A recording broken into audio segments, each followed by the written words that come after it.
এখানে এম এর মান কত আসতো, যেহেতু এস তার জন্য এম এর মান 0। আর এখানে যেহেতু 2 আছে, এটা সেকেন্ড ইলেকট্রন, তাহলে নিচের দিকে মুখ করে আছে, তাহলে অবশ্যই এটা কি মাইনাস হাফ। এই জিনিসটাও পরে কাজে লাগবে, আমি বলবো, ঠিক আছে। তাহলে এভাবে যদি আলাদা আলাদা করে ইলেকট্রনের কোয়ান্টাম সংখ্যার বিন্যাস বের করতে বলে, তাহলে এভাবে করতে হবে, ঠিক আছে। তাহলে এটা হাইড্রোজেন হবে না, এটা হবে অক্সিজেন। অক্সিজেনের চতুর্থ ইলেকট্রন বা E4 এর জন্য কোনটি সঠিক বের করো তো ভাইয়া। চাইলে আনমিউট করতে পারো এখন, যদি কেউ না বুঝে থাকে। ডি। ওকে, একজন বলছে ডি, ঠিক ডি আছে, নাম্বার হবে। গুড। তাহলে আলটিমেটলি E4 এটার মিনিংটাই হচ্ছে আমার 4 পর্যন্ত যাবে, 1s2 2s2। তাহলে এটাই হচ্ছে আমার E4 2s2। তাহলে 2s2 কে আলাদা করে নিয়ে আসো। তাহলে এটার n এর মান হচ্ছে 2, s এর জন্য l এর মান 0, s এর জন্য m এর মানও 0, আর 2 যেহেতু তার মানে হচ্ছে -1। তাহলে এখানে আমার 2 হওয়া উচিত ছিল, এখানে 0 হওয়া উচিত ছিল, এখানে 0 হওয়া উচিত ছিল, এখানে -1/2 হওয়া উচিত ছিল, এবং উচিতই আছে। তার মানে আমার অ্যান্সার হচ্ছে ডি। ঠিক আছে, দিলে কি ভুল যাবে?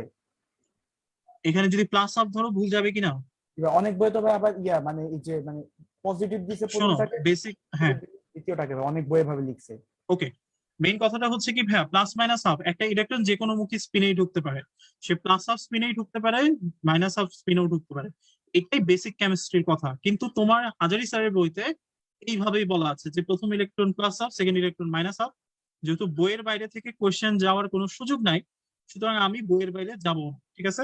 সুতরাং বইয়ে যা বলা আছে সেটাই আমি নর্মালি মনে রাখবো, যে হ্যাঁ এখানে প্লাস মাইনাস দুইটার যে কোনো একটাও হতে পারে।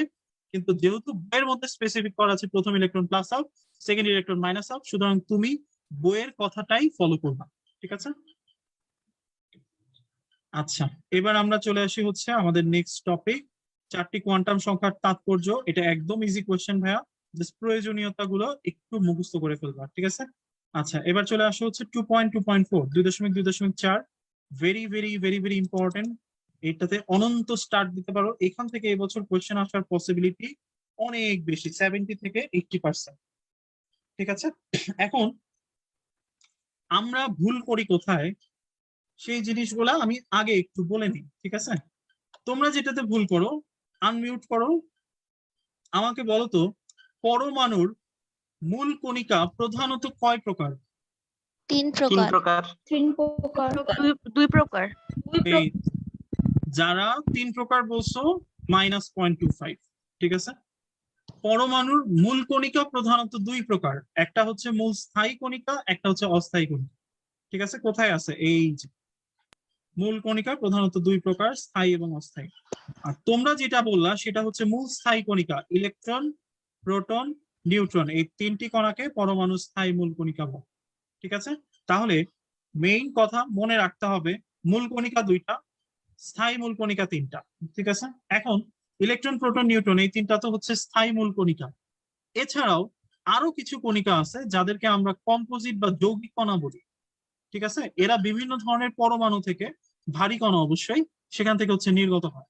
এদের এক্সাম্পল বইয়ে 2টাই আছে, একটা হচ্ছে আলফা কণা, আর একটা হচ্ছে ডিউটেরন ডিউটেরন ডিউটেরন, ঠিক আছে। এই যে আলফা কণা আর ডিউটেরন, এই 2টা বাদে, আর ইলেকট্রন, প্রোটন, নিউট্রন এই 3টা বাদে বাকি যা কিছু আছে সবকিছুই হচ্ছে পরমাণুর অস্থায়ী কণিকা। তাহলে আমাকে অ্যান্সার বলো তো ভাইয়া, ইলেকট্রন এটা স্থায়ী, অস্থায়ী না কম্পোজিট? স্থায়ী। পাই মেসন এটা কি? এটা অস্থায়ী। অস্থায়ী। আলফা কণা এটা কি? ইলেকট্রন এটা কি? অস্থায়ী। পজিট্রন এটা কি? অস্থায়ী। ভূমি এটা কি? অস্থায়ী। অস্থায়ী, ঠিক আছে। তার মানে ওই 5টা বাদে আল্লাহর দুনিয়া বাদ বাকি যা কিছু আছে সবকিছুই হচ্ছে অস্থায়ী কণা, ঠিক আছে। আচ্ছা, এবার অ্যাডমিশন টেস্টে এই টপিকস থেকে সবচেয়ে বেশি যে প্রশ্নটা আসছে সেটা হচ্ছে আইসোটোপ, আইসোট্রন, আইসোবার এর ডেফিনেশন। আমি শিওর তোমরা ডেফিনেশন গুলা পারো, আমি জিজ্ঞেস করি তোমরা জাস্ট উত্তর দাও। বলো তো, প্রোটন সংখ্যা সমান কি বলবা? আইসোটোপ। আইসোটোপ। নিউট্রন সংখ্যা সমান আইসোটন। ভর সংখ্যা সমান আইসোবার। বার। তাহলে মেইন কথা হচ্ছে আমরা শব্দটা দিতেই অ্যান্সারটা করে ফেলি। তাহলে প্রোটন প আছে, তাহলে কি হবে? আইসো টোপ, নিউট্রন দন্তন্য আছে তাহলে আইসোটোন, ও আছে আইসোবার। এটা একদম ছোটকালের পর।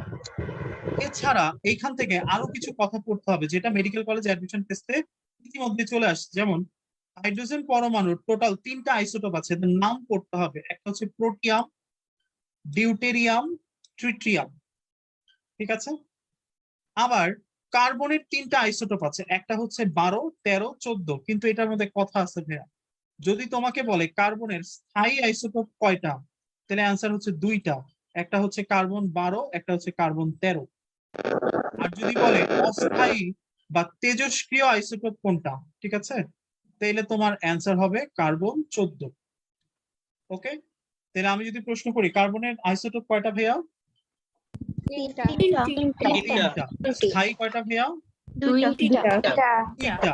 কোন কোনটা স্থায়ী? 12 আর 13 অস্থায়ী কোনটা? 14 ঠিক আছে। আচ্ছা, এইবার মেডিকেল অ্যাডমিশন টেস্টে 2বার এই কোশ্চেনটা আসছে। 2-1টি মৌল ব্যতীত সকল মৌলের একাধিক আইসোটোপ আছে, তাহলে কয়টা মৌলের স্থায়ী বা একটা মাত্র আইসোটোপ আছে? 2টা কি কি ভাইয়া? সোডিয়াম আর গোল্ড। সোডিয়াম আর গোল্ড বা আর boron। গোল্ড। ঠিক আছে। আচ্ছা, তাহলে এই প্রশ্নগুলাই একটু জানার মতো ছিল, যেগুলো মোটামুটি আমাদের ভুল হয়। এখন যেহেতু তোমরা পারবা, সেহেতু আমাকে উত্তরগুলা জাস্ট হচ্ছে একবার একটু আমরা শুনি। অক্সিজেনের আইসোটোপ কয়টা ভাই? গত বছরের কোশ্চেন। 3টা কি কি আছে বলো? 16 17 18 18। গুড। কোনটির স্থায়ী আইসোটোপ? তার মানে একটা আইসোটোপ আছে। সোডিয়াম কি আছে? আর কি আছে? গোল্ড।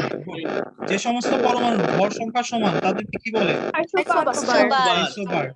নিচের কোনটি আইসোটোপ একটি? সোডিয়াম। যদি তোমাকে জিজ্ঞেস করে আলফা কণা এটা কি কণা? Composite composite. পজিট্রন এটা কি কণা? অস্থায়ী অস্থায়ী। প্রোটন এটা কি কণা? স্থায়ী মেথান এটা কি কণা?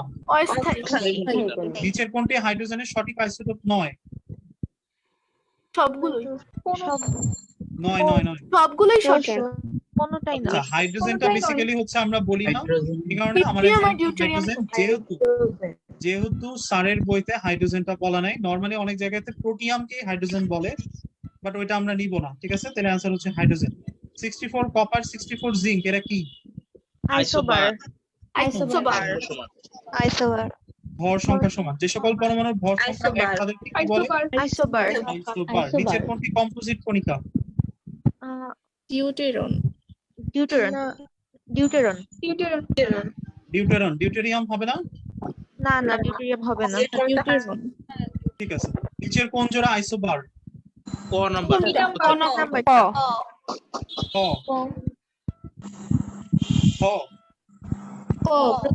এক নাম্বার। আচ্ছা, এটা কি তাইলে? আইসোটোন। এটা নিউট্রন সংখ্যা দুইটারই সমান 8 এটা কি ভাইয়া? এটা আইসোটোপ। কেন আইসোটোপ? প্রোটন সংখ্যা সমান। এটা আচ্ছা, কোন জোড়া আইসোটোন? 3 নাম্বার। তাহলে প্রথমটা কি? আইসোবার দ্বিতীয়টা কি? লাস্টেরটা কি? ঠিক আছে, ওকে।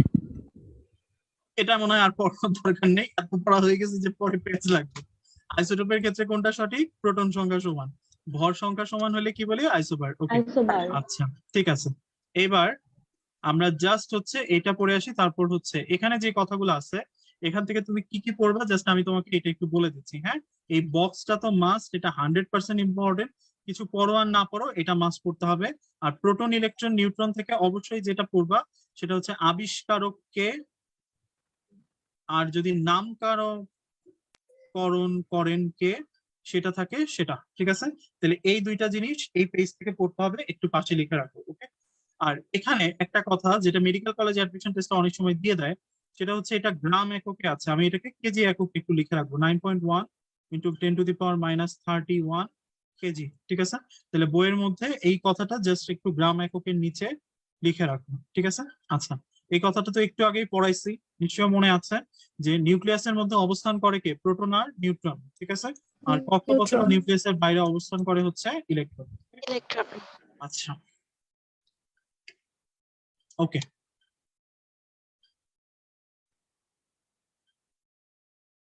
তাহলে শুরু করি।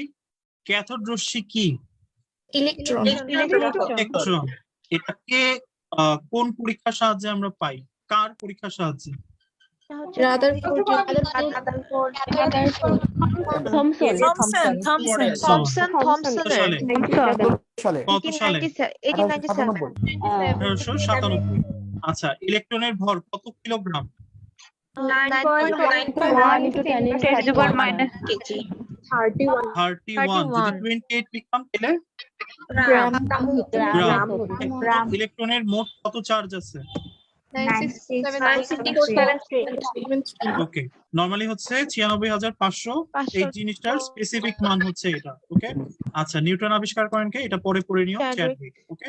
আচ্ছা, এবার চলে আসা হচ্ছে 2.2.5, 2.2.5। ওকে, এইখানে আমার যে জিনিসটা একটু দেখানোর, হয়তো তোমরা এটা অনেকেই জানো, যারা জানো না তাদের জন্য জাস্ট, ঠিক আছে। নিউক্লিয়ন নাম্বার, এটা কার বিকল্প নাম? পারমাণবিক ভর সংখ্যা। তাহলে ভর সংখ্যারই আরেকটা নাম হচ্ছে কি? নিউক্লিয়ন সংখ্যা। তাহলে নিউক্লিয়ন সংখ্যা কার কার যোগফল বলো তো? প্রোটন আর নিউট্রনের, ঠিক আছে? নিউট্রন সংখ্যা। এখন এই জিনিসটা নিয়ে অনেকগুলা কোয়েশ্চেন আছে, পরে আমরা দেখব। 2.2.6 এ যে জিনিসটা অবশ্যই পড়তে হবে সেটা হচ্ছে এই লাইনটা। দেখো, আপেক্ষিক পারমাণবিক ভর প্রকাশের জন্য কয়টা স্ট্যান্ডার্ড স্কেল আছে ভাইয়া? তিনটা। এই তিনটা স্ট্যান্ডার্ড স্কেল সহজে মনে রাখার জন্য আমরা একটা জৈব যৌগের মূলকের নাম মনে রাখবো। এটা কার মূলক? অ্যালডিহাইড তাহলে কয়টা স্কেল আছে? তিনটা। একটা হচ্ছে কার্বন, একটা হচ্ছে হাইড্রোজেন, আরেকটা কি ভাইয়া? অক্সিজেন ঠিক আছে, তাহলে মনে রাখবো কি দিয়ে? অ্যালডিহাইড, ঠিক আছে। ওকে, এবার উত্তর দাও। অক্সিজেন পরমাণু নিউক্লিয়াসে প্রোটন সংখ্যা কয়টা? 16 না? 16 ভর সংখ্যা। আচ্ছা, ক্লোরিন পরমাণুর ভর সংখ্যা 35 হলে নিউক্লিয়াসে প্রোটন ইলেকট্রন কয়টা? Proton 17 neutron 18 neutron 18। ভর সংখ্যার আরেকটা নাম যেন কি ভাইয়া? নিউক্লিয় সংখ্যা। নিচের কোনটি ইউরেনিয়ামের পারমাণবিক সংখ্যা? ইউরেনিয়ামের পারমাণবিক সংখ্যা কত? 235 সরি 92 92 কোনটা নিব ভাই? এত উত্তর আসছে, আমি তো বুঝতেই পারতেছি না। 92। ইউরেনিয়ামের পারমাণবিক সংখ্যা হচ্ছে 92। ইউরেনিয়ামের তোমরা যেটা বলছো 235, 238, এগুলো হচ্ছে ইউরেনিয়ামের ভর।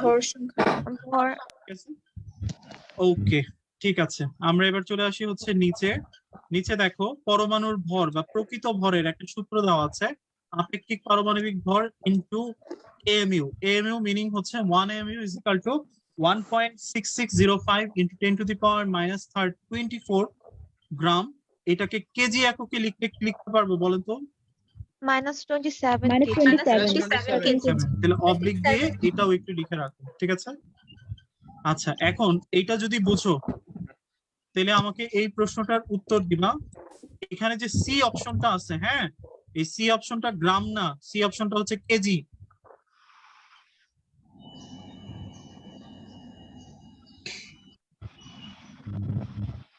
কোনটা অ্যান্সার হবে?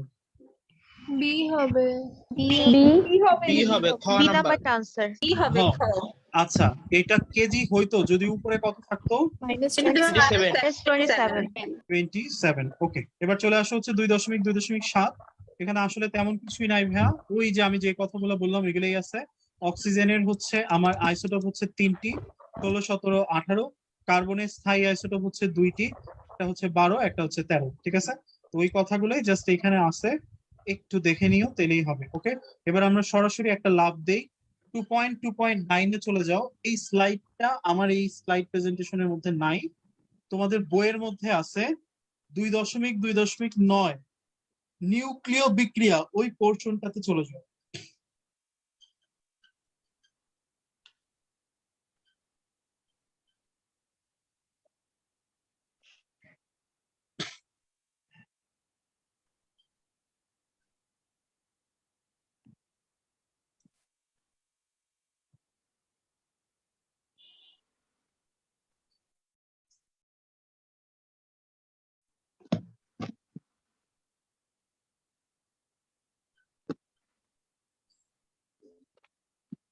কিছু আসছো? জি ভাইয়া জি আচ্ছা, ভাইয়া ওকে, আমাকে এখন একটু বলতো ভাইয়া, ফিজিক্সে তোমরা নিউক্লিয় বিক্রিয়া পড়ছো না? জি ভাইয়া কয় প্রকার? দুই দুই প্রকার প্রকার ওকে, একটা ফিউশন আর একটা ফিশন, ফিশন তাই না? ফিশন আচ্ছা, এখন কেমিস্ট্রিতে আমার আছে 3 প্রকার, তো এখন থেকে 3 প্রকারই মনে রাখবো, ঠিক আছে? তাহলে নিউক্লিয় বিক্রিয়া প্রধানত কয় প্রকার ভাইয়া? 3 প্রকার। তিন তিন প্রকার প্রকার, একটা হচ্ছে ফিউশন, একটা হচ্ছে ফিশন, আর নতুনটার নাম হচ্ছে ট্রান্সমিউটেশন। ট্রান্সপোর্টেশন এখন আমি তোমাদেরকে কিছু শব্দ একটু হাইলাইট করতে বলবো, এই তিনটার ডেফিনেশন তোমাকে একটু জানা লাগবে, তুমি একটু তিনটার ডেফিনেশনে একটু হাইলাইট করবে কষ্ট করে। ট্রান্সমিউটেশনে হাইলাইট করো স্থায়ী নিউক্লিয়াস, ফিশনে ফিশন হাইলাইট করো অতি বৃহৎ নিউক্লিয়াস, ফিউশনে হাইলাইট করো দুটি ক্ষুদ্র নিউক্লিয়াস।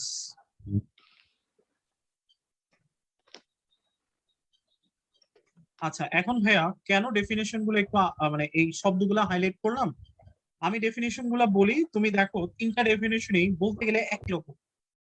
প্রথমটা হচ্ছে স্থায়ী নিউক্লিয়াসকে যদি কোনো উচ্চ গতি সম্পন্ন নিউট্রন, প্রোটন বা ভারী কণা দ্বারা আঘাত করে অন্য কোনো নতুন মৌলে উৎপন্ন করা হয় তাকে বলে ট্রান্সমিউটেশন।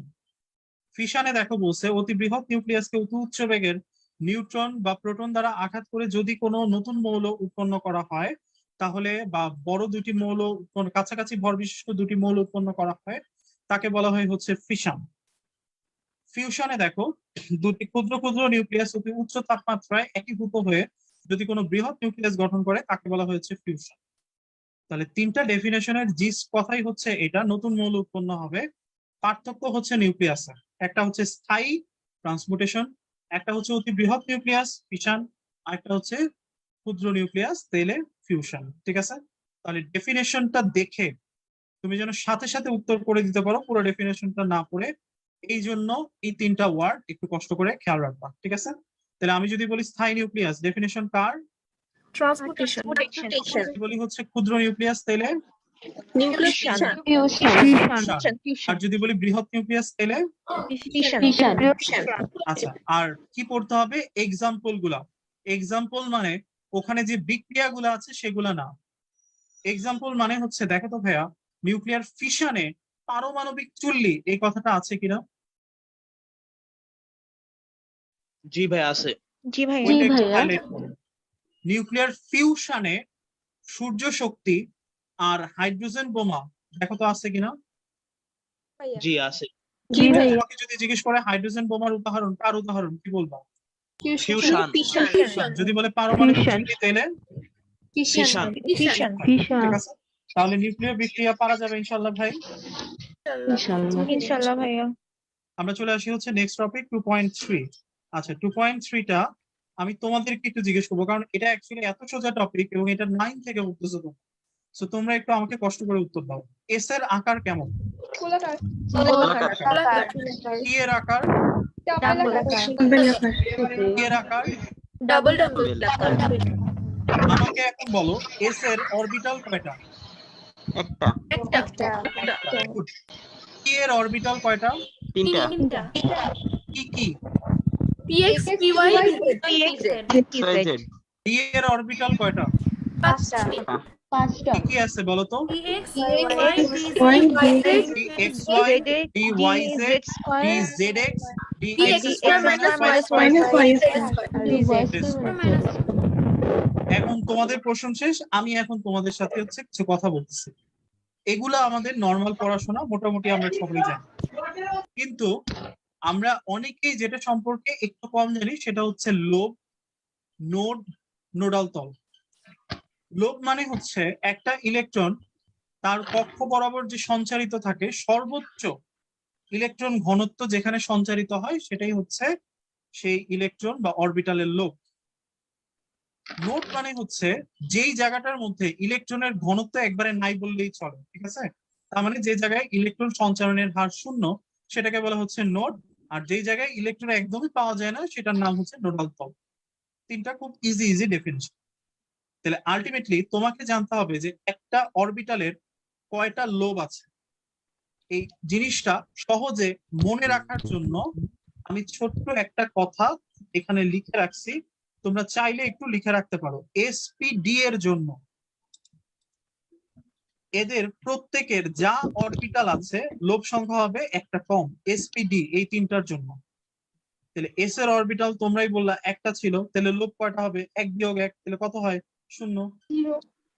পি এর অরবিটাল তিনটা ছিল, তাহলে 1 বিয়োগ দিলে কত হয়? 2, তাহলে এর লোব হচ্ছে 2।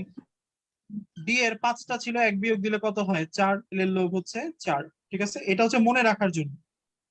আর ব্যতিক্রমটা খালি খেয়াল রাখবা, এফ এর অরবিটাল হচ্ছে 7টা, লোব হচ্ছে 8টা। ঠিক আছে, তাহলে আমার প্রশ্নের উত্তর দাও তো ভাইয়া। পি এর আকার কেমন? ডাম্বেল আকার। এর অরবিটাল কয়টা ভাইয়া? 3টা। 3টা। কি অরবিটাল আছে পি এর? px py pz। তাহলে পি এর এম এর কি কি মান আছে? 0 plus 1 minus ওকে। minus 2 পি এর লোব কয়টা ভাইয়া? 2টা। লোব জিনিসটা কি? যেখানে ইলেকট্রনের ঘনত্ব বেশি পাওয়া যাবে। বেশি পাওয়া যায়। নোড মানে কি ভাইয়া?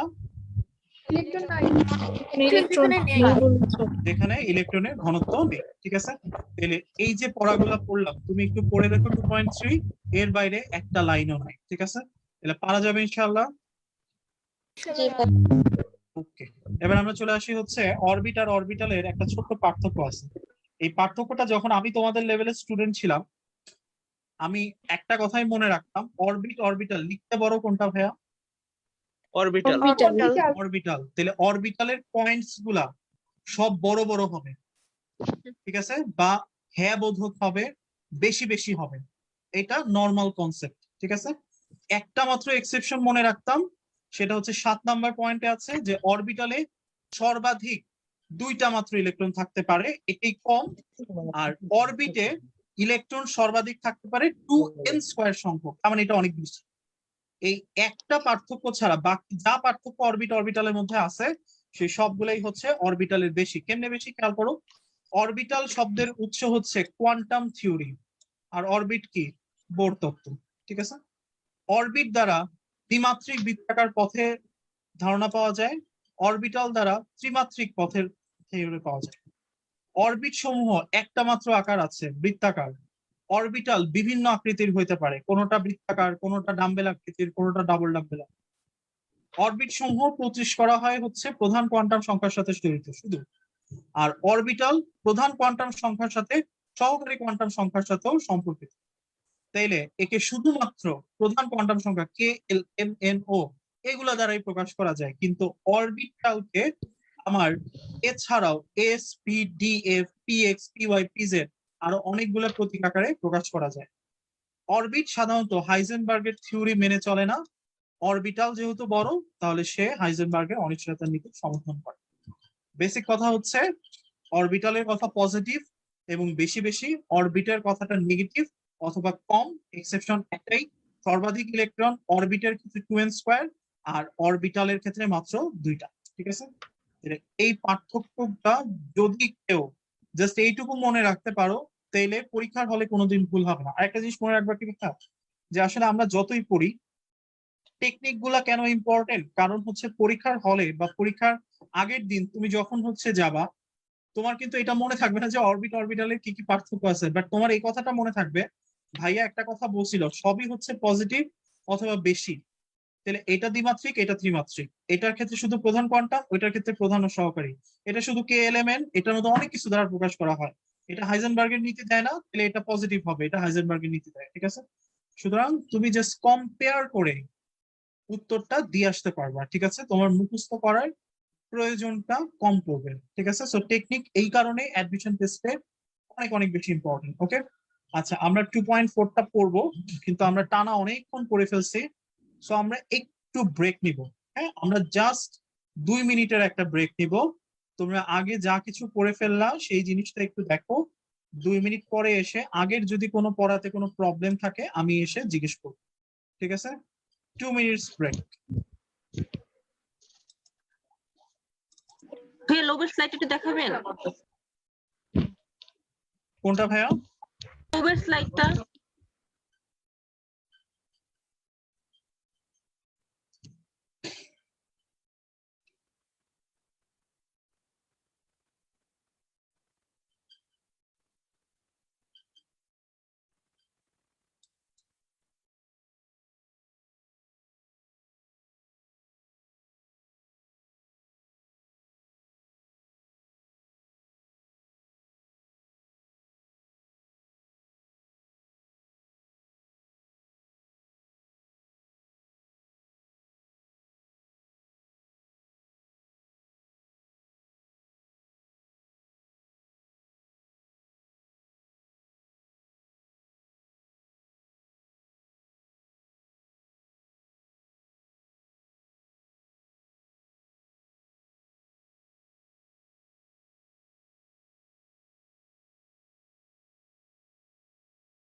ওকে, আচ্ছা, ঠিক আছে।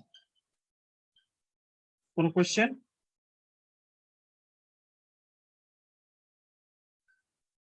ভাইয়া লোপ, বুঝিনি ভাইয়া। লোপটা আবার একটু বলবেন? লোভটা হচ্ছে ইলেকট্রনের ঘনত্ব যেখানে সবচেয়ে বেশি। সংখ্যাটা একটু। ও মানে কোনটার কতগুলো লোভ আছে এটা? জি জি। এস এর লোভ হচ্ছে 0, পি এর লোভ হচ্ছে 2, ডি এর হচ্ছে 4, এফ এর হচ্ছে 8। ওকে, আমরা নেক্সট টপিকে চলে আসি 2.4। এম এর মানগুলা যদি একটু বলে দিতেন। এম এম মানে ওই যে 0। চ্যারিটারির বইয়ের তো যে মান px py pz এর এম এর -1 +1 0 স্পেসিফিক করে দেয়া, আবার আমরা -1 0 +1 আচ্ছা, ধরে করি। এই জিনিসটা হচ্ছে কি অ্যাকচুয়ালি তোমার বইয়ের কোথাও মানে স্পেসিফিক করে বলা নেই, এক এক জায়গায় এক একটা বলছে। কোনো জায়গায় পিএক্স কে বলছে হচ্ছে -1, কোনো জায়গায় আবার বলছে +1, ঠিক আছে? সো এটা যেহেতু স্পেসিফিক করা নাই, সবচেয়ে বুদ্ধিমানের কাজ হচ্ছে তুমি পিএক্স পিওয়াই পিজেড এর প্যাচেই পড়বা না, ঠিক আছে? তুমি জাস্ট হচ্ছে মনে রাখবা বাম পাশে হচ্ছে -1, এই পাশে হচ্ছে 0, এই পাশে হচ্ছে +1। জাস্ট এভাবে করে মনে রাখবে। এখন যদি তোমাকে কেউ বলে হচ্ছে এটা হচ্ছে 2p1, তুমি তাহলে বসাবা কোথায়? এখানেই তো, তাই না? তাহলে 2p1 এর ক্ষেত্রে এম এর মান হবে -1। আবার যদি তুমি দেখো হচ্ছে 6 নাম্বার ইলেকট্রন, তার মানে 2p2, তাহলে 2p2 বসাবা হচ্ছে এইভাবে, তাহলে হচ্ছে তোমার এম এর মান হবে হচ্ছে 0। আবার যদি কেউ তোমাকে বলে 7 নাম্বার ইলেকট্রন 2p3, তাহলে 2p3 তুমি বসাবো কোথায়? এইখানে, তাহলে হচ্ছে তোমার এই পাশে +1। ওকে, পিএক্স পিওয়াই পিজেড এর ঝামেলাতেই আমরা যাব না, কারণ বইয়ের এক এক জায়গায় এই জিনিসটা এক এক রকম ভাবে বলছে, ঠিক আছে? সুতরাং হচ্ছে ওই ওই জিনিসটা চিন্তা করলে তখন হচ্ছে ভুল হওয়ার পসিবিলিটিটা বেশি থাকে। বাট নর্মাল সেন্সে px py pz এভাবেই আমরা লিখতাম, -1 0 +1 এভাবেই আসলে লেখা হয়। আচ্ছা, ওকে। 2.4 নরমালি হচ্ছে আউটবাউ পলি হুন্ড, এই তিনটা জিনিস খুবই ইম্পর্টেন্ট। এখান থেকে আমার যে জিনিসটা লাগবে সেটা হচ্ছে সংজ্ঞা, মোস্ট ইম্পর্টেন্ট, ঠিক আছে? তাহলে প্রথম কথা হচ্ছে আউটবাউ, এখানে এই লাইনটা একটু হাইলাইট করো। আউটবাউ হচ্ছে একটি জার্মান শব্দ, যে শব্দটার মিনিং হচ্ছে বিল্ডিং আপ। তাহলে কোনো জিনিস বানাতে গেলে আমি সাধারণত কোন দিক থেকে বানাই, উপর থেকে না নিচ থেকে? নিচ থেকে। তাহলে নিচে ইলেকট্রন থেকে। আগে কোন শক্তি স্তরে যাবে? নিম্ন শক্তি, তারপর শক্তির উচ্চক্রমে প্রবেশ করবে, তাই না? তাহলে এই নিয়মটা কার নিয়ম? আউফ বাউ, ঠিক আছে? আউফবাউয়ের নিয়ম। তাহলে এই নিয়মটা মোটামুটি আমরা জানি। পলির বর্জন নীতি, এটা একটু বুঝতে হবে, একটু ঠান্ডা মাথায় শুনুন। দেখো এখানে বলছে একই পরমাণুর দুটি ইলেকট্রনের 4টি কোয়ান্টাম সংখ্যার মান কখনোই এক বা সমান হবে না, কমপক্ষে যে কোনো একটির মান কি হয়? অসমান হয়। আমরা নিচের এক্সাম্পলটা দিয়ে খেয়াল করো। একটু আগে আমরা E1 এর 4টা কোয়ান্টাম সংখ্যা বের করছিলাম, খেয়াল করছো? এই যে দেখো 1 0 0 প্লাস হাফ, আমরা যেটা করছিলাম সেটার সাথে মিলে গেছে না? ঠিক আছে। জি ভাইয়া। এবার যদি সেকেন্ড ইলেকট্রনটা করে, ওইটাও আমরা করছিলাম, দেখো তো কি বলছে? 1 0 0 মাইনাস হাফ, ঠিক আছে ভাইয়া? এখন এই যে ইলেকট্রন দুইটা, এই ইলেকট্রন দুইটার 4টা কোয়ান্টাম সংখ্যার মানে কি সেম? না, কোনটা পরিবর্তন হয়েছে? এস এর ওখানে ডিফারেন্সটা। এস বা স্পিন কোয়ান্টাম সংখ্যা, তাই না? তাহলে 1 বছর প্রশ্ন আসছিল স্পিন কোয়ান্টাম সংখ্যার পরিবর্তন কোন নিয়ম অনুযায়ী ঘটে? তাহলে অ্যান্সারটা কি হবে ভাইয়া? এখন তোমাদের মনে হতে পারে ভাইয়া শুধু স্পিনই পরিবর্তন হবে, অন্য কিছু কি হবে না? না, তুমি যদি আমাকে বলতা E3, তাহলে এটার বিন্যাস হইতো কত? 2s1, তাহলে এটার n এর মান হইতো 2, l এর মান হইতো 0, m এর মান হইতো 0, s এর মান হইতো প্লাস হাফ। তাহলে আমাকে বলতো E3 আর E1 এই দুইটার মধ্যে পরিবর্তন হয়েছে কোন মানটা? এন এর মানটা। n এর মান। তাহলে আমি যদি বলি প্রধান কোয়ান্টাম সংখ্যার পরিবর্তন হয় কোন নিয়ম অনুযায়ী, অ্যান্সার কি দিব? পলি পলি বর্জন নিয়ম। তার মানে যে কোনো কোয়ান্টাম সংখ্যার পরিবর্তনই কার নিয়ম অনুযায়ী ঘটে? পাউলির বর্জন নীতি, ঠিক আছে? এই কথাটা একটু খেয়াল রাখতে হবে, ওকে? আচ্ছা, এবার চলে আসো। বুঝি নাই ভাইয়া, আবার বলো। এল আর এম দুইটাই কি হবে এই পাউলি বর্জন নিয়ম অনুসারে? না, সবগুলো হবে, সব এন এল এম এস সব, ঠিক আছে? প্রতিটাই হবে, ঠিক আছে? যে কোনোটাই যদি বলে পরিবর্তন হচ্ছে, তাহলেই হচ্ছে পাউলি বর্জন নীতি, ঠিক আছে? তুমি দেখবা কি একটা ইলেকট্রনের সাথে আরেকটা ইলেকট্রনের 4টাই মিলে যাচ্ছে, এরকম হবে না। যে কোনো একটা কমপক্ষে পরিবর্তন থাকবে, এরকম হতে পারে যে হচ্ছে 4টাই পরিবর্তনীয়, এরকমও হতে পারে, ঠিক আছে? এইবার আসো হচ্ছে এই অবজেক্টিভটাতে, বলো তো ভাইয়া, কোন মৌলের বিভিন্ন কক্ষপথে সর্বোচ্চ ইলেকট্রন জানার জন্য কোন নীতিটি ব্যবহৃত হয় না? প্লাঙ্ক।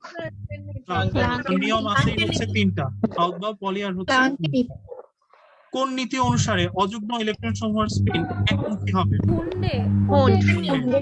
তাহলে তাহলে হুন্ডের নিয়মের ডেফিনেশন যখন তুমি পড়বা, তখন অবশ্যই 2টা ওয়ার্ড হাইলাইট করে রাখতে হবে। একটা হচ্ছে অযুগ্ম বা বিজোড় এই শব্দটা, আর একটা হচ্ছে স্পিন একমুখী হবে এই শব্দটা, ঠিক আছে?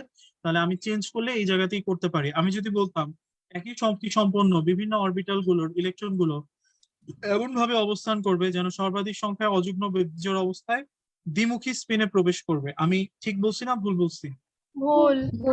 ভুল বলছেন। ভাইয়া হ্যাঁ, এটাও দ্বিমুখী ঠিক। স্পিন। এটাও কি হবে? একইমুখী স্পিন হওয়ার কথা, আমি দ্বিমুখী বলছি। আচ্ছা, কোন অরবিটালের জন্য হুন্ডের নিয়ম কখনোই প্রযোজ্য হয় না ভাইয়া? অরবিটালের কেন এস ভাইয়া? কারণ এটাতে এস এর শুধু দুইটা এক electron করে একটাই একটা orbital দিকে থাকে। দুইটা এস এর মাত্র ইলেকট্রনই দুইটা। একটা অরবিটাল আছে। সাধারণত হুন্ডের নিয়ম প্রযোজ্য হয় বিভিন্ন বা একের অধিক অরবিটাল যাদের আছে তাদের জন্য, ওকে? ঠিক আছে, তো এই জিনিসগুলা মোটামুটি সবাই তোমরা পারো। আমরা এখন যেটাতে যাব সেটা হচ্ছে আউটবাউ নীতি। এইটাও মোটামুটি তোমরা তোমাদের ইন্টার লেভেলে পড়ছো। তোমরা এই জিনিসটা পড়ছো না ভাইয়া? কেন ইলেকট্রন পড়েছে আগে যায় 3D তে পরে যায়? জি ভাইয়া জি ভাইয়া ভাইয়া সূত্র দিয়ে মানে হচ্ছে বের করবা n plus L n plus l তাহলে আমার মনে হয় যে এটা তোমরা পারো, তাই না? তারপরে জাস্ট আমি একবার একটু বলে দিচ্ছি, কারণ এরপরে আমরা অনেকগুলো প্র্যাকটিস করব। তাহলে কোন ইলেকট্রন কোন শক্তি স্তরে আগে প্রবেশ করবে সেটা নির্ণীত হয় হচ্ছে এই সূত্রটা দিয়ে। এই n প্লাস l এর মান যার ছোট সেটাতে ইলেকট্রন কি আগে যায়। যদি কখনো দুইটার মান সমান হয়ে যায় তখন যার n এর মানটা ছোট সেখানে ইলেকট্রন আগে যায়। তাহলে এখন মেইন কথা হচ্ছে n প্লাস l দিয়ে যদি বের করি তাহলে 6s এ এটা মান কত আসবে ভাইয়া? 6 4f এর 7 7, 4 যোগ 3 5d 7 7, 5 যোগ 2 7s, 5 যোগ 0। ঠিক আছে, তাহলে সবার আগে কোনটাতে যাবে ভাইয়া? 6s এখন যদি সবার আগে না বলে বলতো সবার পরে, তাহলে কোনটাতে যেত? 7s বাকি তিনটা তাই না? তাহলে নিয়ম হচ্ছে n প্লাস l এর মান যার সমান হয়ে গেলে তখন n এর মান যার হচ্ছে ছোট সেটাতে ইলেকট্রন আগে যাবে, যার n এর মান বড় সেটাতে ইলেকট্রন পরে যাবে। তাহলে 7s এর n এর মানটা বড়, এই জন্য 7s এ সবার শেষে যায়। ওকে, তাহলে তোমরাই পারো, আমাকে উত্তর দিলা, তাহলে এখন এগুলোর উত্তর দাও। কোন অরবিটালের শক্তি সবচেয়ে বেশি? 4f 4f। এটার মান হচ্ছে 4, প্লাস এটার মান হচ্ছে 4, 4 এটার মান হচ্ছে 5, 5 এটার মান 7। তাহলে অ্যান্সার হচ্ছে বি। ওকে, আচ্ছা, এই কোশ্চেনটার উত্তর একটু ঠান্ডা মাথায় দিতে হবে। হ্যাঁ, 70 নাম্বার অ্যান্সার কোনটা হবে?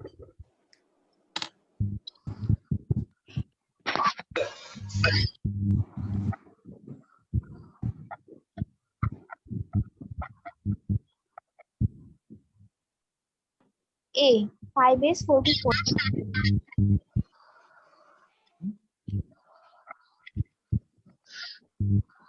আচ্ছা, তোমরা তো চাইলে five- কমেন্টও করতে পারো, কোনো সমস্যা নাই। কেউ যদি কি হবে সি অ্যান্সার দিতে কমফোর্টেবল না হও সে কমেন্ট কি করবে। হবে 3 হবে 3 নাম্বারটা ইয়াম অ্যান্সার করছে হচ্ছে সি।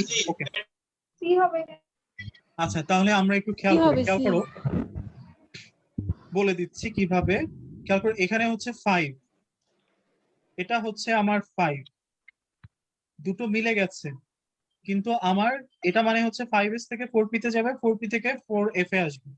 এখন এই জায়গাটার মধ্যে n এর মান এটার হচ্ছে ছোট, সো এটার এখানে আসার কথা না, এটাতে ইলেকট্রন আগে যাওয়ার কথা, তাহলে এটা এখানে বসা উচিত ছিল, তাহলে ডেফিনেটলি এটা একটা ভুল। এই জায়গাতে 3s মানে 3, এটা মানে হচ্ছে 4, এটা মানে হচ্ছে 5, তাহলে এটার সিরিয়াল অনুযায়ী নাম্বার অনুযায়ী জিনিসটা ঠিক আছে, এটা অ্যান্সার হইতে পারে।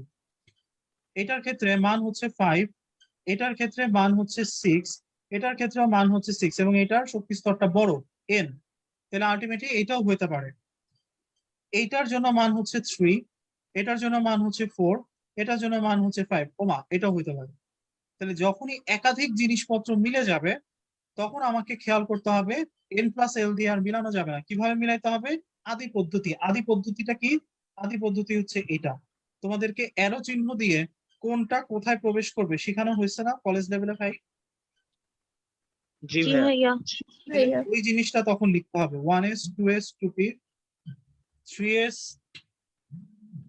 3s 3p 3d 4s 4p 4d 4f 5s 5p, এই পর্যন্তই আমার লাগবে, 5p এর পরে আর নাই। তাহলে তীর চিহ্ন তীর চিহ্ন তীর চিহ্ন তীর চিহ্ন তীর চিহ্ন তীর চিহ্ন। তাহলে আলটিমেটলি 3s এর পর খেয়াল করো তো, আমার আসা উচিত ছিল 3p, তাই আসছে, কিন্তু 3p এর পর কার আসার কথা ছিল ভাইয়া? সেটা কি আসছে? আসে নাই, না এটা ভুল। ঠিক আছে, ডি অপশনটা খেয়াল করো, 3s, ঠিক আছে, তারপরে আসার কথা ছিল হচ্ছে 3p, সেটাই আসছে। 3p এর পর আসার কথা হচ্ছিল 4s এর, এখানে কত আসছে? 5s, তাহলে এটাও কি ঠিক আছে? না নাই, তাহলে এটাও ভুল। এটা খেয়াল করো, 5s তারপরে আসার কথা ছিল কি 4d, 4d পরে আসার কথা ছিল কি 5p, তাহলে এখানে সেই ক্রনোলজিটাই মেইনটেইন করছে না? জি, তাহলে আমার কারেক্ট অ্যান্সার হচ্ছে সি। ঠিক আছে, তার মানে যদি কোনো জায়গায় দেখো একাধিক উত্তর হয়ে গেছে তখন সেই ক্ষেত্রে n প্লাস l দিয়ে আর করা যাবে না, তোমাকে তখন হচ্ছে এই সূত্রটা অ্যাপ্লাই করতে হবে। ওকে, তাহলে এইটা দিয়ে বলো তো ভাইয়া 71-এর কারেক্ট অ্যান্সার কোনটা? এ এ নাম্বারটা কোনটা? এক নাম্বারটা এক এক নাম্বার নাম্বার ক। এক শিওর? শিওর শিওর, তাহলে এখানে অ্যান্সার হচ্ছে এ। ওকে, তাহলে আলটিমেটলি এটা আর আমি আর বাকিটুকু করাইলাম না। এটা দেখো এখানে বোঝা যাচ্ছে 4s, 4s এর পর যাবে হচ্ছে 3d, 3d পরে আসবে হচ্ছে 4p, এখানে সেই কাজটাই করছে। ঠিক আছে, ওকে। এবার আমাকে বলো ইলেকট্রন বিন্যাসের সাধারণ নিয়মের ব্যতিক্রম দেখা যায় কোন মৌলটিতে? ক্রোমিয়াম। ক্রোমিয়াম। গুড। নিচের কোন অরবিটালে বক্স পদ্ধতিতে অরবিটাল আউটবাউন্ড নিয়মটি মানা হয় না? B number B number. আচ্ছা, বি নাম্বার একজন বলছো বি, আর কেউ? বি বি তাহলে খেয়াল করো 2s এর পর 2p আসবে, এটা আমরা জানি তাই না? 2s এর পর 2p আসে, 3s এর পর 3p আসে, এটাও আমরা জানি। 5s এর পর 5p দিয়ে দিচ্ছে, দেখো তো ভাইয়া 5s এর পর অ্যাকচুয়ালি আসার কথা কার? 4d। 4D তাহলে এখানে কি 4d আসছে নাকি 5p দিয়ে দিচ্ছে? 5p দিয়ে দিচ্ছে, তাহলে এখানে মাঝখানে অবশ্যই একটা 4d আসবে। তাহলে নিয়ম কি মানা হয়েছে নাকি হয় নাই? হয়নি হয় নাই, তাহলে এটা হচ্ছে আমার অ্যান্সার। 4s এর পর কে আসে? 3d আসে, তাহলে এটাও ঠিক এটা আছে, মিউট এটা করে মানা দিলে হয় ভালো নাই। সি। ওকে, আচ্ছা। এবার আসো হচ্ছে M3+ আয়নে 23টি ইলেকট্রন থাকলে M এর পারমাণবিক সংখ্যা কত হবে? 26 26। Very good, 26। তাহলে M3+ যদি হচ্ছে 23 হয়ে থাকে, তার মানে এই জিনিসটাই হচ্ছে আমার আরো 3টা ইলেকট্রন ছেড়ে দিচ্ছে, তাহলে 3টা ইলেকট্রন যোগ করলে এটা হবে 26। মৌলটার নাম কি বলতো? Iron iron. Very good. Chromium পরমাণুতে কয়টি বিজোড় বা অযুগ্ম ইলেকট্রন আছে? পাঁচটা 5টি। সবাই একমত? ছয়টি না ছয়টি ছয়টি ওকে, ঠিক আছে, তাহলে খেয়াল করো ক্রোমিয়ামের লাস্ট বিন্যাস হচ্ছে এটা 4s1 3d5, তাই না ভাই? তাহলে আলটিমেটলি 4s1 এ আছে কয়টা? একটা। আর 3d5 এর 5টা ঘরের মধ্যে আছে একটা করে, একটা, দুইটা, তিনটা, চারটা, 5টা। তাহলে সবগুলা ঘরেই বিজোড় ইলেকট্রন না ভাই? তাহলে টোটাল আমার কয়টা করে বিজোড় ইলেকট্রন আছে? 6টা। তাহলে অযুগ্ম ইলেকট্রন ক্রোমিয়ামের 6টা। হয় ঠিক আছে, আচ্ছা। এই প্রশ্নটা গত বছরের কোশ্চেন। নিচের কোনটিতে ডি অরবিটাল আছে? কোনটা? ক্যান্ডিয়াম ক্যানাডিয়াম। ক্যান্ডিয়াম করবো ইনশাল্লাহ সবাই। কি ভাইয়া? ওকে, আমরা চলে আসি হচ্ছে এই জায়গাটাতে। এগুলো একটু দ্রুত অ্যান্সার দিব আমরা, ঠিক আছে? ইলেকট্রন বিন্যাসের সাধারণ নিয়মের ব্যতিক্রম কোন মৌল? একটু আগে ক্রোমিয়াম এই আরেকটা আছে 1 থেকে 30-এর মধ্যে, নাম কি?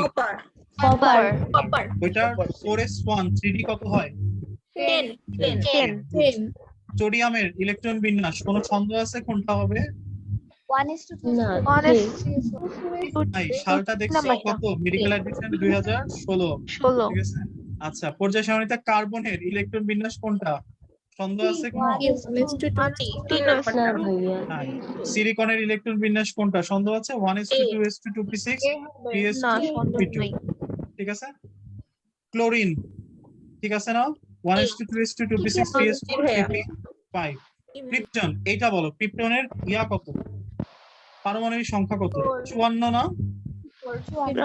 36 36 তাই না? 36 36। তাহলে বিন্যাস হবে হচ্ছে 3d10 4s2 4p6। ঠিক আছে, তাহলে ইলেকট্রন বিন্যাস আমরা পারি। নেক্সট টপিকে চলে আসি। এইবার আমার মোটামুটি বোঝানোর টপিক শেষ ভাই, এবার বোরিং টপিক শুরু হবে। সেটা হচ্ছে তড়িৎচুম্বকীয় বর্ণালী থেকে আমরা কিছু মুখস্থ টপিক করব, এর মাধ্যমে আমাদের ক্লাস শেষ হয়ে যাবে। ঠিক আছে, তাহলে আমি কিছু টপিক তোমাদেরকে বুঝাই দিব, দাগাই দিব, একটু কষ্ট করে দাগায় না, ঠিক আছে? আচ্ছা, তড়িৎচুম্বকীয় বর্ণালী আবিষ্কারকের নামটা একটু আগে দাগাও, কি নাম? Max well. ঠিক আছে, আচ্ছা। এবার 2015 সালে এই প্রশ্নটা আসছিল, আলোর বেগ কত? আলোর বেগ কত? আলোর বেগ কত? 3 into 10 to the power 8 8 metre per second. যদি সেন্টিমিটার পার সেকেন্ডে বলতাম? 10 to the power 10 10 to the power 10 centimeter per second ওকে, আচ্ছা, একটা মিনিট জাস্ট।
আচ্ছা সরি, হ্যাঁ খেয়াল করো, আমার এখানে এই জিনিসটা যাওয়ার পরে যেই জিনিসটা করা লাগবে সেটা হচ্ছে নিচে দেখো কিছু মজার মজার নাম আছে, মহাজাগতিক, গামা, রঞ্জন, অতিবেগুনি, দৃশ্যমান, অবলোহিত, মাইক্রোওয়েভ, রেডিওওয়েভ। ঠিক আছে, এই যে তরঙ্গ দৈর্ঘ্যগুলো প্রতিটার কিছু মান দেওয়া আছে তোমার বইতে, এই মানগুলা তোমাকে অবশ্যই মনে রাখতে হবে। এখন এই মানগুলা কিভাবে মনে রাখবো তুমি খেয়াল করো তো ভাইয়া, প্রতিটার যেটা লাস্টের রেঞ্জ 0.01 সেটাই আবার পরেরটার ফার্স্টের রেঞ্জ 0.01। তাহলে টেকনিকটা হচ্ছে তুমি নামগুলা একটা ছন্দের সাহায্যে সিরিয়াল বাই মুখস্থ করবা, আর প্রতিটার যেটা ফার্স্টের রেঞ্জ সেই রেঞ্জটা জাস্ট একটু মুখস্থ করবা। এই জন্য আমরা একটা ছোট্ট ছন্দ তোমাদেরকে হচ্ছে দিচ্ছি, তোমরা এই জিনিসটা একটু খাতার মধ্যে দ্রুত লিখে ফেলো। এটা কেউ যদি মনে রাখতে পারো তাহলে ওই নাম এবং ছন্দ, নাম এবং সংখ্যা কখনো কারো ভুল হবে না। এই জিনিসটা অ্যাডমিশন টেস্টের জন্য বেশ ইম্পর্টেন্ট। ঠিক আছে, তাহলে আমরা একটু লিখে ফেলি, মাগুরার অতি সুন্দর দৃশ্য অবচেতন মন রাঙায়।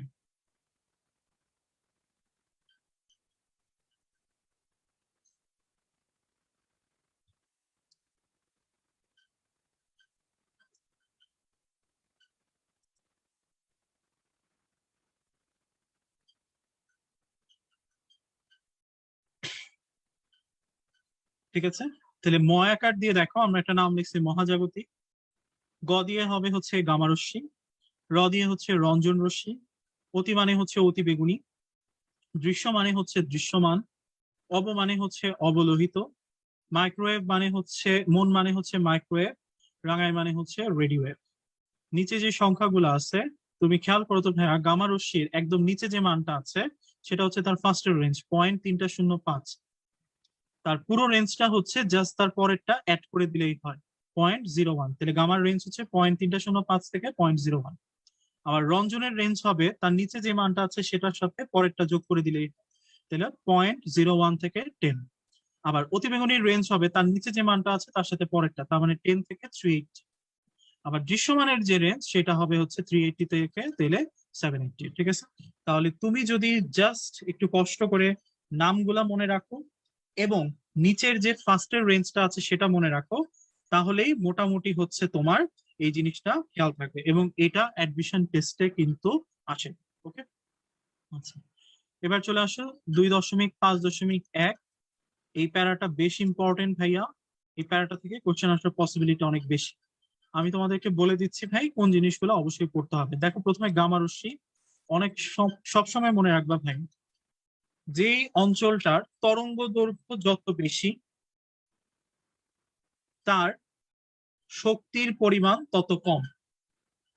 তাহলে যার তরঙ্গ যত বেশি হবে তার শক্তির পরিমাণ তত কমে আসবে।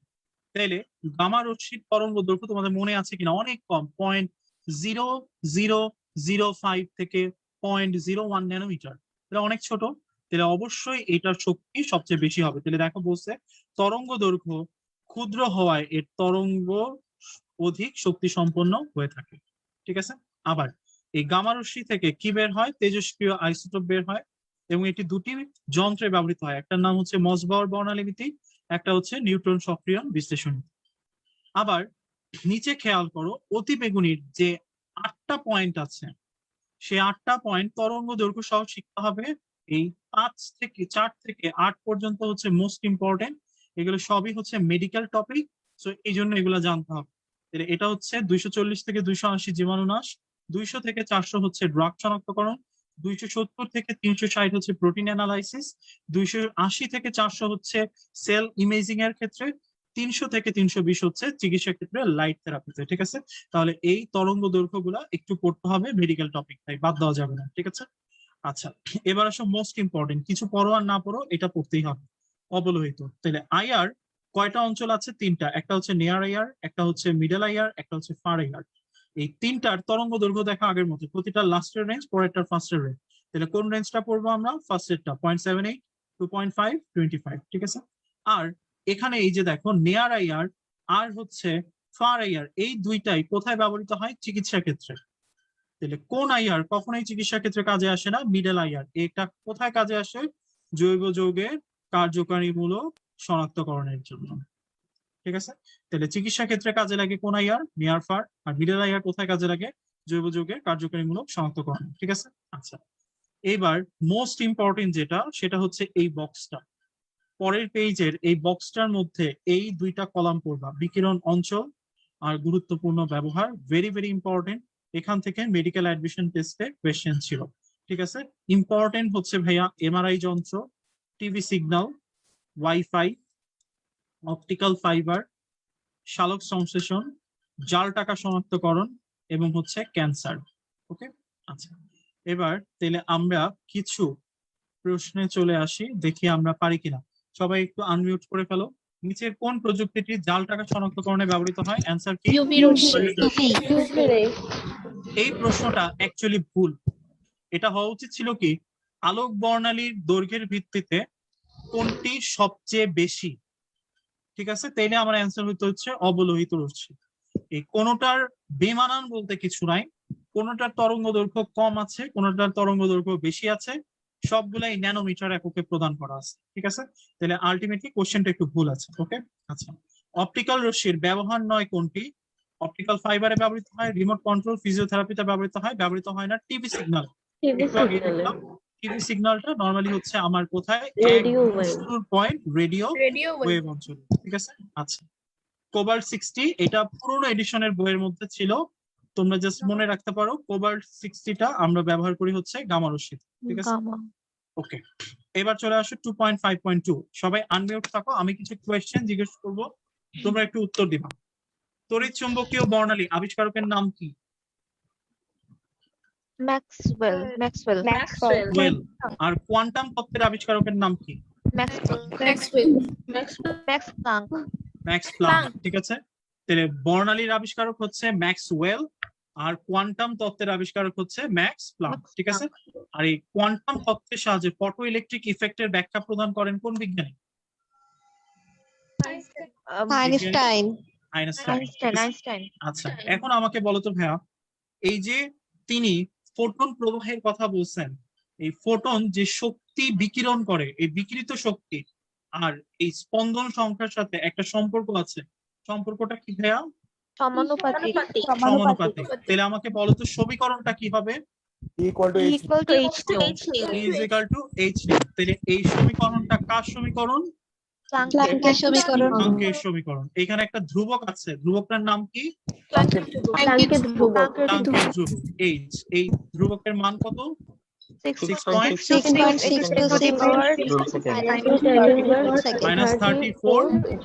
Joule second. ঠিক আছে, তাহলে যে কয়টা কথা আমি তোমাদেরকে জিজ্ঞেস করলাম বা তোমরা উত্তর দিলা, এই 2.5.2 তে এই কথাগুলাই আছে। এই যে Einstein photo electric effect, quantum তত্ত্ব প্লাঙ্কের, এর সম্পর্ক হচ্ছে সমানুপাতিক, এটার E is equal to h nu প্লাঙ্কের সমীকরণ বলে, এবং এর ধ্রুবকের মান 6.626 × 10⁻34 জুল সেকেন্ড। ঠিক আছে, তাহলে পারা যাবে ইনশাআল্লাহ। ইনশাআল্লাহ ভাইয়া। 2.5.3 তে চলে আসো, মুখস্থের টপিক তাড়াতাড়ি। বর্ণালী পরিমাপক যন্ত্র, এটার নাম কি ভাইয়া? স্পেকট্রোমিটার। আচ্ছা নিচে চলে আসো, পারমাণবিক বর্ণালী দেখো কয় প্রকার বলা হয়েছে? দুই প্রকার। একটা হচ্ছে শোষণ, একটা হচ্ছে বিচ্ছুরণ। যেটা বিচ্ছুরণ সেটার কালার উজ্জ্বল, শোষণের কালার কি বলা আছে ভাইয়া? কালো। ওকে, আচ্ছা আজকে লাস্ট টপিক 2.6। আজান দিচ্ছে, জাস্ট হচ্ছে আজানের টুকু হচ্ছে বিরতি। হ্যাঁ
ওকে, আজান শেষ, আমরা আবার ফেরত আসলাম। খেয়াল করো, এই যে 2.6, এই 2.6টা আমার কি পড়তে হবে? 2.6 থেকে আমার পড়তে হবে, সেটা লিখ নাও, মৌল এবং বর্ণ। ঠিক আছে, অ্যাডমিশন টেস্টে সাধারণত এখান থেকেই মৌল বা বর্ণ থেকে প্রশ্নটা বেশি করে। তাহলে মৌলের নাম কি? সোডিয়াম। তাহলে আমাকে জানতে হবে যে সোডিয়াম মৌলটা আমার সাধারণত বর্ণালীতে কি বর্ণের হয়ে থাকে। তো এটা কালারটা হচ্ছে উজ্জ্বল হলুদ। নর্মালি এটা আমরা জানি, সোডিয়ামের শিক্ষা পরীক্ষায় আমার কালারটা কি হয়? সোনালী হলুদ বা উজ্জ্বল হলুদ। আবার হাইড্রোজেনের ক্ষেত্রে খেয়াল করো, তিনটা কালার আছে, একটা হচ্ছে নীল, একটা হচ্ছে আসমানি, আরেকটা হচ্ছে লাল বর্ণের। সেম ভাবে মার্কারি সবুজ, কমলা আর হচ্ছে লাল। এবং এই প্রশ্নটা মেডিকেল অ্যাডমিশন টেস্ট 2019 এ আসছিল যে থার্মোমিটারে মার্কারির কোন বর্ণটি সুস্পষ্ট হয় না? সবুজ, কমলা, লাল, হলুদ, কোনটা অ্যান্সার হবে ভাইয়া? হলুদ। হলুদ। ঠিক আছে, তাহলে তোমরা সংখ্যা যদি কেউ চাও পড়তে পারো, কিন্তু অবশ্যই পড়তে হবে হচ্ছে বর্ণ। তুমি সংখ্যা পড়ো আর না পড়ো প্লাস মাইনাস, বাট বর্ণ তোমাকে অবশ্যই পড়তে হবে। ঠিক আছে, তাইলে পারা যাবে ইনশাআল্লাহ। ইনশাআল্লাহ ভাইয়া।